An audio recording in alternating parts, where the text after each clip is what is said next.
we're just honored as an organization to be able to connect with these amazing women and lift up their stories. And I think we just hit the 10 o'clock hour. So I know we have other people that are going to be joining.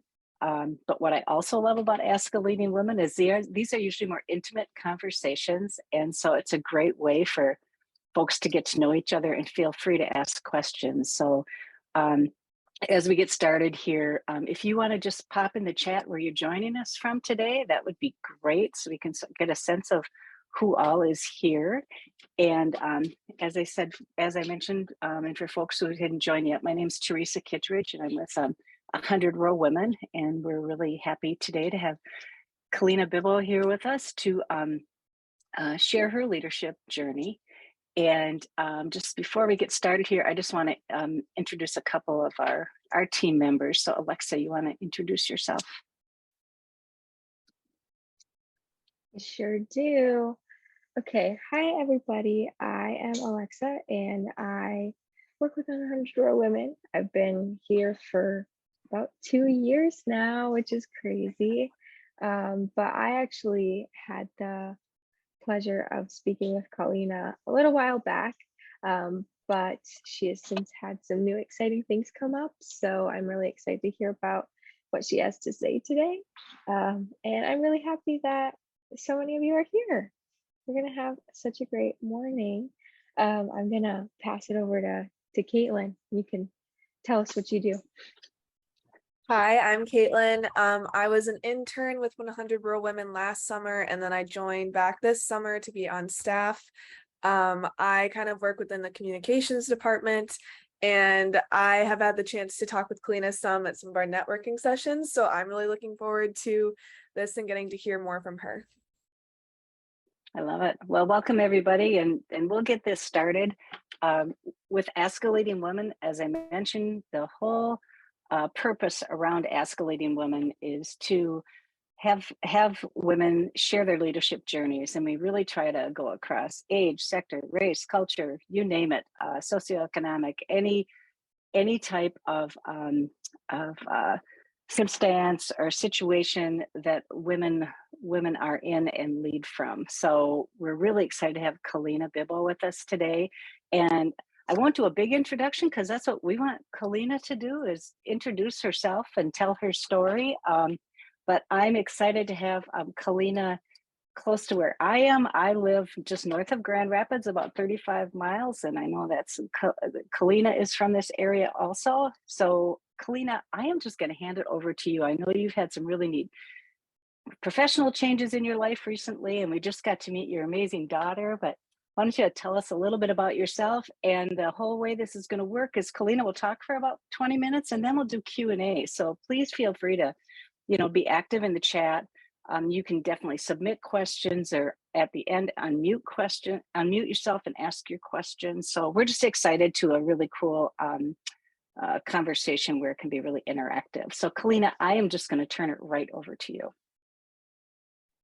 Thank you for the intro. My name is Colleena Bibeau, and I live here in Grand Rapids and recently moved from Walker. And yeah, so a little bit about me is I'm 31, and this is my dog, Lucy. She's a mini Doxy, and her name is Lucy Anna Goose. So she likes to hang out. She's about 11 to 12 years old, so she's getting a bit old here. And yeah, so earlier you met my daughter Zeta, and her name is Bashkanea Binasik, and she's 3 years old, and she's an enrolled band member at Boys Fort. And so that's really great. I'm White Earth Ojibwe from the Mississippi Pillager Band, and so born and raised here in Grand Rapids, Minnesota, and really happy to be back here in Grand Rapids. Been back since July 30th, and it's been really great to be here. So a little bit about my background is grew up here in Grand Rapids in northern Minnesota, rural Minnesota, and really was raised by a solid group of women. So my aunties, my mom, my grandma, my sister, my cousins lived intergenerationally for several years. So my grandma lived with us, moved in 2001, and throughout my college years and such, she lived here until 2021, so 20 years until she passed in January. So she was really a backbone and huge person in my life, in shaping and molding and inspiring me throughout my early years and teenage years. And so that was really foundational in my upbringing, is being raised by women. So my daughter, she actually got to be co-raised as well by my grandma too. So it kind of went full circle for her as well. So I a little bit more about my educational background is I got my bachelor's degree from University of Minnesota Morris, and see some feedback in the chat. Awesome. Some other people from Grand Rapids, Bonjour, hello, thanks for joining. So yeah, I went to University of Minnesota Morris, where I triple majored and got a degree in history and American Indian studies. And there's a way to create your own major, and at the time there wasn't really much in like actual programs in Ojibwe language or Ojibwe language and cultural revitalization. So myself and two others created their own minor, and that inspired my friend to put in for a major. And at the time I had already put in for a minor too, and she got it passed for an area of concentration for Ojibwe language and culture revitalization. So I did the same. I submitted to the dean and got it passed for a bachelor's degree in Ojibwe language. And shortly after that, the University of Minnesota Twin Cities created their own Ojibwe program there. So that was really great to have that roots and that activism come right from the University of Minnesota Morris, which is formerly a boarding school. Yeah, I worked 5 years in K-12 education direct service, various positions in student advocate roles, American Indian Liaison, Ojibwe language and culture teacher, quiz bowl teacher, as well as a dean of students most recently. So in between all that, I did get a master's degree at University of Minnesota, actually not University of Minnesota, but I went to University of Nebraska, Omaha, spent 3 years there. And as we go, any questions come along, I can surely answer those. So I really enjoyed my stay in Omaha, Nebraska. It was really great. I went there, I took my car, I packed up and left. I had maybe a couple $100 in my savings account, and luckily I found a house, a 4-bedroom house that I roommated with freshman women that were 10 years younger than I am, and well, about 10 years younger than I was, 8 years, and 8 to 10 years younger, and it just worked out. They became my friends, and I made friends through them, and started my journey in grad school in Nebraska, and I really enjoyed that. It was really cool. I took this American West seminar with Dr. Elaine Nelson, and she's the executive director of Western History Association, as well as a professor at KU in Lawrence in the history department. And she is one of the most influential women that really shaped my career and my work. So my thesis actually came out of that American West seminar, and that was reimagining the concrete prairie, Omaha and the advent of an Indian city, 1945 to 1980. And that really looked at local Indigenous history and Red Power history, American Indian centers, kind of that picture of Omaha and being so close to so many American Indian communities, yet it wasn't a relocation city. So that was a really fun way to look at oral histories, and actually got to dive right into so much work that was done during that time period by graduate students at UNO. So that was really fun to make my final capstone project along that. the Western History Association is a really great organization for academics in history in the American West, and professors, academy, and they're also doing a lot with K through 12 teachers. So I most recently won their Charles Red Center Teaching Award last year, 2021, for a lesson plan I had built and constructed at Gaa-ginwaajiwaanaag when I was teaching there. Yeah, so I really enjoyed everything I've done so far. When I was at University of Nebraska, I had applied and my route was to go right on for my PhD, which kind of took a turn, and decided to come back to Minnesota. And that's when I had earned my K through 12 teaching license in American Indian language and culture and history. And that was in September of 2018. So kind of took another path to bypass going right into a doctorate program, which I'm so thankful I made and grateful I made that choice,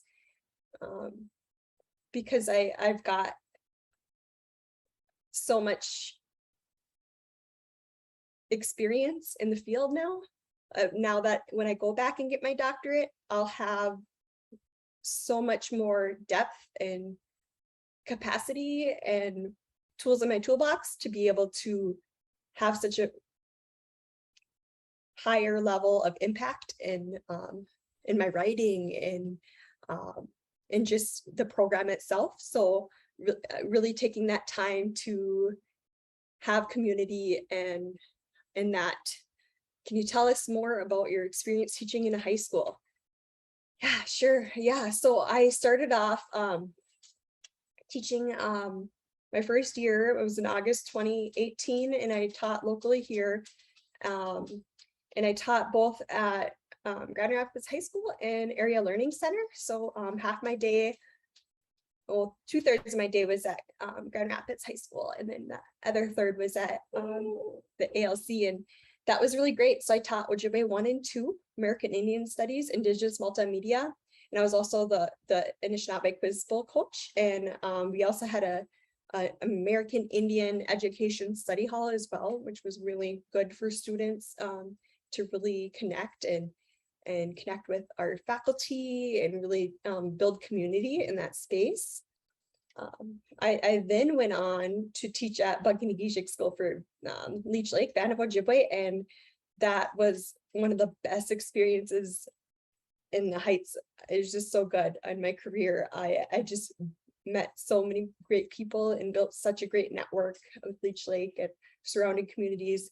So there I taught 7 through 12. So that middle school area up until grade 12, various classes, beginning Ojibwe, advanced Ojibwe, Indigenous games, 7th grade Ojibwe and an 8th grade Ojibwe class. And I there I did consultation and teacher leadership. And I also did a weekly Ojibwe professional development every week. And that was, of course, during COVID. So we had a lot of time to have that professional development built into our schedules. So that was for both Nagani immersion school staff and Gaa-ginwaajiwaanaag. So that really, really shaped my career there and led me into a school leadership position as a dean of students as well. And now I work in implementation support as a American Indian Education Liaison with the regional centers of excellence. So still get to have my foot in the door and a little bit different. Yeah, thanks for asking that question. So before I was a teacher, I did the American Indian Liaison at Grand Rapids as well. And that was in 2014, 2015. And I was also a student advocate. So I was K through 12, primarily located at the high school. And that was really great because I got to sit in with Miss E and observe her in her classes and also help her. And so I got to kind of see what it was like before I went into my teaching experience in my grad school to be a 9 through 12 teacher and how she taught and her methods. And so it was really, I was so fortunate to have that and to be a part of that classroom almost 10 years ago. So that was really fun. Folks should feel free, put questions in the chat, or if you want to unmute yourself and ask a question. Of course, I have a bunch, but I want to give other people an opportunity. But so does anybody have anything they want to ask or put in the chat right now?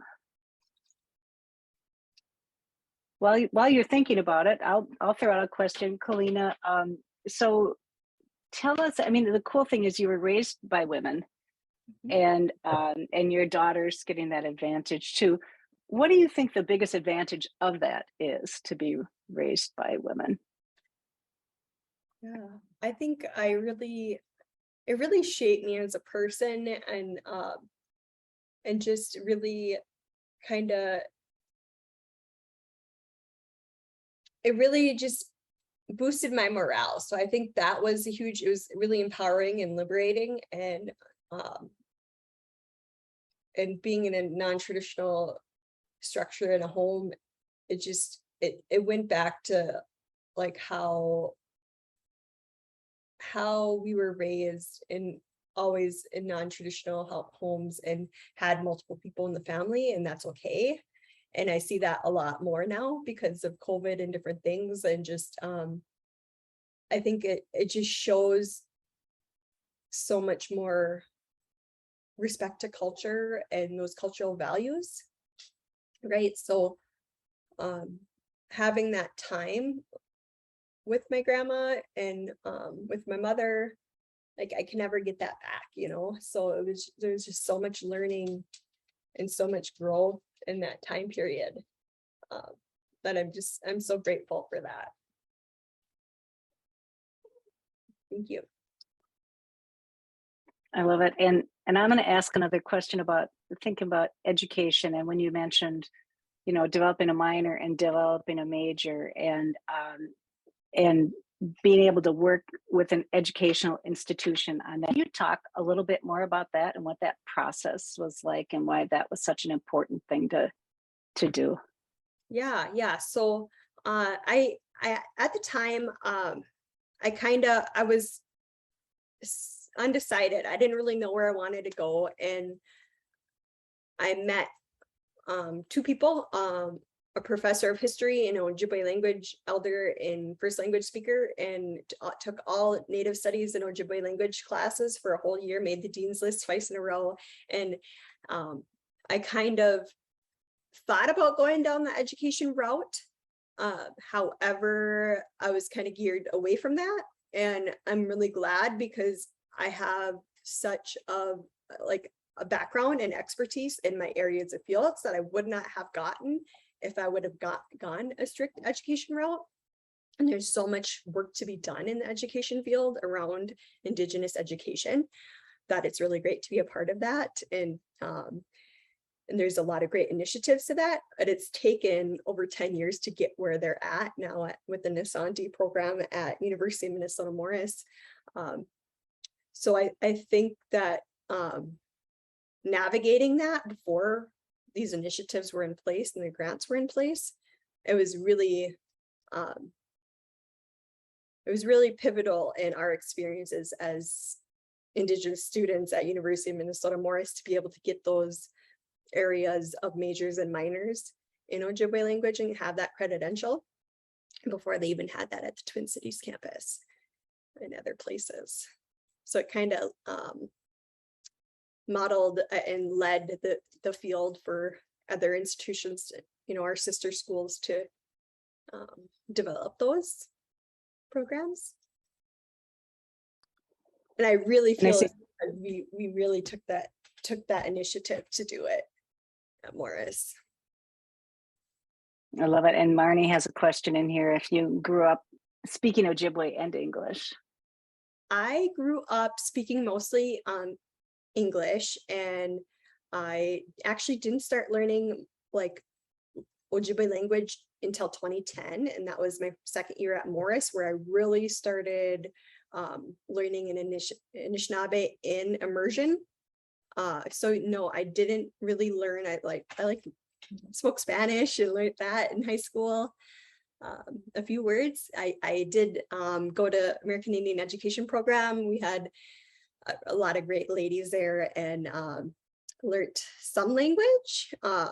There was no classes in place at that time when I was there. There wasn't legislation for Ojibwe language and Dakota language until 2013, and money for that. So it wasn't something where they actually had like classes and credit for the language. That's a great question. Yeah. And Fawn's got a question. Bye. Oh, I have heard your name in passing in so many times. So it's like, I need to go see who this lady is. So happy to meet you virtually. So I work in Grand Rapids. I'm born and raised in Deer River. So I actually work for University of Minnesota Extension. So I'm over on the ICC campus right now. So my office is dark because it's really hot. Air conditioning's not working. But anyways, I have a question mainly focused around community. So growing up in a predominantly white community as an Indigenous person in Grand Rapids, addressing stereotypes and racism, how did you manage that as a community member? But then also, how did you manage that in your role? I would assume working with the schools, some of that would have to come up. I just recently moved back to Grand Rapids about 2 years ago now. So we bought a house in town, and I have two younger boys, one 3 months and then one almost 4. So that's something that I think about often. And then also my role here is community development and leadership. So just thinking about those pieces. So you as a person and also in a professional role. Yeah. So I grew up, I was really connected, like through like powwows and dance, and through my mom, like as a kid. So I grew up going to ICC powwow and ball club powwow. So that's where my grandparents are from, and my family's always lived in ball club. So just really stayed connected with the, as a child, I used to go to Indian education at the middle school level, and then at the high school level, and go on field trips. We went to Unity. My grandparents, Herb Bibeau and Marion Bibeau. Yeah. So, and then my grandma, Phyllis Bibeau here, and she's who lived with me. Yeah, so really stayed connected through Indian Ed. And one time we got to go to Unity in Oklahoma City in 2007. And that was just so phenomenal. Got to meet Adam Beach. And so really just having those networks and adults that really shaped who I was. And they were women. So it was just, it was a good experience, because I just did a lot. I did art and I did creative stuff, and my mom always took me to things, and I just had such a great experience growing up. So my sister, she was 10 years exact on the same day older than I am, than my brother. So they were all older than me. So I was the baby. So I got to do a lot of special things. And like now professionally and personally, I just really invest in my community. So one thing I do is I serve on the McCrosty board of directors. So I'm invested there. I volunteer through free range food co-op. I do as much as I can in the community.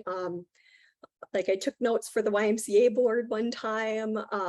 Anything I have available to do, like trainings through Blanton Foundation, and just women. I took part in Circle of Healing for a long time with Becky LaPlante, and that was really good to be a part of that.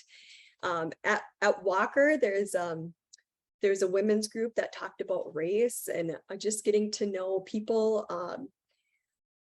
I think it's just so important for community building to really look at identity. So that was a huge part of my thesis at University of Nebraska, Omaha, was looking at themes of identity and community building through American Indian centers, and through oral history, and through events, powwows, different things. So those themes of having a sense of belonging and culture, as well as spirituality and language, that all ties into community building. and identity building. So yeah, thanks for asking. One of my good friends also, Kayla Schubert, she lives in Little Falls now. She recently moved there last summer. She's been a huge person who's really connected me to a lot of people locally and regionally. So just having a great network of women and connecting as mothers and professionals and coming into spaces like this has been really impactful for me. I love it. And Colleena, we have a couple more questions. And just an FYI, Fawn's on our board too at 100 Rural Women. So we're thrilled to have her with us. Yeah. But we have Michelle, and then Darcy have questions. And I see Caitlin just put in a question. So Michelle, do you want to unmute? And Sure. Teresa, I had sent you an email. So this is the same question that I sent as an email.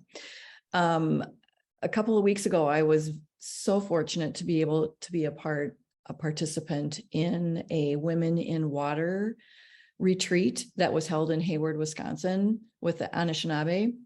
And I really appreciated the teachings that they shared with us of the sacred rituals. And we also did a couple of really powerful healing rituals. And I'm a person who is kind of like my path is to help heal. And I feel like that women connection in embracing and digging in to the healing that is needed. I wonder if you can touch base a little bit on I'm of European descent, and one of the things that we talked about at the retreat, which it was very visceral. I could feel the trauma and just the atrocities that have happened over the generations. And I wonder, how can we bridge that gap? Because I find for myself that I also carry that deep hurt and pain of my generations, of what they have done. So how, when I was there, I honored, oh my gosh, I honored the pain that's felt there. And yet I'm wondering, how can we as united women bridge that gap and start that healing process in rural Minnesota? Because I live in the St. Peter area, which is near Mankato. And I feel like this is a good place to be working as well. Yeah. Thanks for the question. Yeah, it's a great question. So there's this quote from Lila Watson, and it's quote, "If you have come to help me, you are wasting your time. If you have come because your liberation is bound with mine, then let's work together." And she's from Australia, Aboriginal Indigenous person, and it came from a group of Aboriginal people in Australia. So with that quote, it's really how you approach the work and how you come. I also participate in water walking and ceremonies, and that's been one of my spirituality has been one of my identity markers. So having that, I would say having that guide you is that first thing to do. And a big thing is asking for permission and being in a space that you're welcome, and doing the work that they invite you to do and be a part of. So one of the things that we do here in Grand Rapids is a welcoming ceremony every Sunday at 9 a.m. at the Mississippi Bridge. And that's our water ceremonies and our songs. And we have both Native and non-Native people that come there, and we welcome that, and as well as with water ceremonies, we welcome people of all nations. And so I really encourage, you know, being a part of that, and just expanding your own growth and individual. It's hard to have one encompassing answer to that question, and it's a difficult question. Yeah. Thank you. Yeah, and Darcy, I know you had a question. So this summer, I have a 13-year-old son, and we promised him we would do an adventure every week. And so we joined the National Historical Society and kind of picked a spot every week and gone. And I found like most of them are all about a bunch of rich white men, you know, J.J. Hill House. And and I'm really seeking that historical site. We just recently renamed our high school from Henry Sibley High School to Two Rivers High School. And I'm trying so desperately to find an avenue and a point so that we can do, because there's a lot of controversy behind it, but really the controversy wasn't that much behind changing the name as much as what to change it to. And we are literally within a mile of the Bedoti of the Two Rivers. And so like, to me, it's just like natural. It should be named that, but it's because I know the history. And I guess I really want to teach my community and my own Mendota Heights tribe where I live, what Two Rivers really means. And I don't know, is the Historical Society working on something like that? I know the Minnesota Humanities Center actually is. They've had partnerships with Native nations in Minnesota for several years now, and they actually have classes and education and field trips around that. And they have cultural identity grants, and they have different ways in their programming to navigate those. And I would just really look to the work that's being done already, and maybe going through that as a pathway.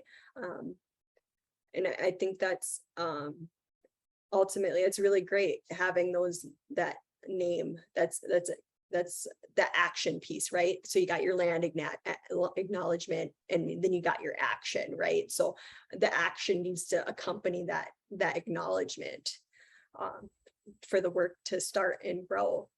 So yeah, thank you. Appreciate that question. Caitlin, did you want to ask your question? Yeah, so I put in the chat, so I grew up in a rural, basically all white community. And I just remember, you know, them not really talking much about diversity. And although, you know, we were predominantly white, it didn't mean that we didn't have minorities in our school. And I just remember at some point kind of becoming aware of it when I was in middle school. We were just going through one of our history books, and then just consistently you would see a predominantly like white narrative, and just becoming aware that, you know, it would talk about Indigenous people, but they were just a background. It was like, here's this really prominent white man that did this thing, and like, oh, there was this Indian tribe, and then they don't really talk about them.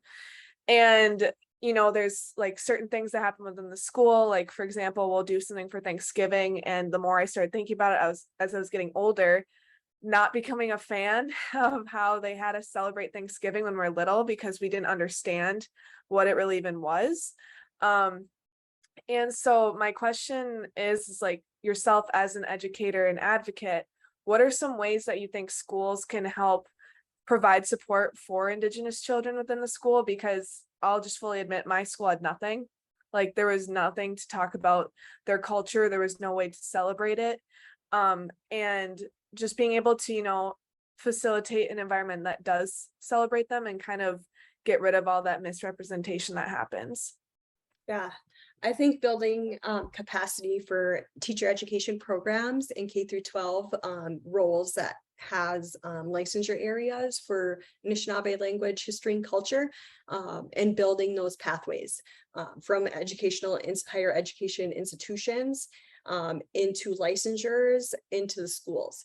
I think that we have a solid network of Ojibwe language and education teachers, and there's so much more room to grow our Anishinaabe and Indigenous education programs, and having that support for that, and having that come from a district level, right? So MDE and the Office of Higher Education and American Education, Dr. Harstead, they're really saying that the district must supplement those funds. And when I was my first year in American Indian education at, here in Grand Rapids, we were only paid by American Indian education funds, right? So the district like, nope, we're not paying those funds.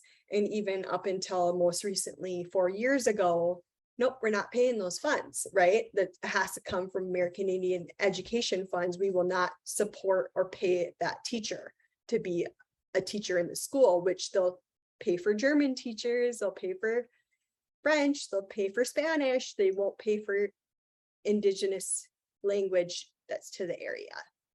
So I hope to see that grow and to build and not to, you know, target Grand Rapids School District, but that was really a setback for them to get rid of their American Indian teacher. So hopefully they can rebuild that program. Colleena, can you talk a little bit more about you? I know you just started your new job, but can you talk a little bit more about the work that you anticipate, you know, doing and the impact that's going to have? Because I know this all relates right into the amazing work you're just starting.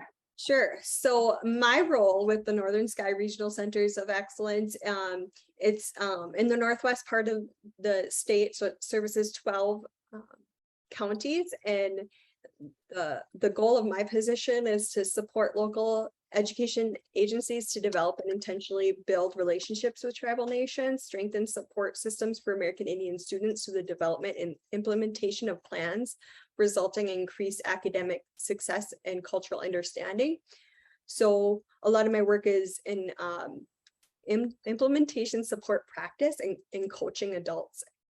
And so my work primarily is to build capacity of American Indian directors, primarily to have them at that district level, at that district leadership seat, and to grow as leaders, and really looking at teachers as leaders too, your liaisons as leaders, your support advocates, and really just building and growing the capacity of American Indian education staff.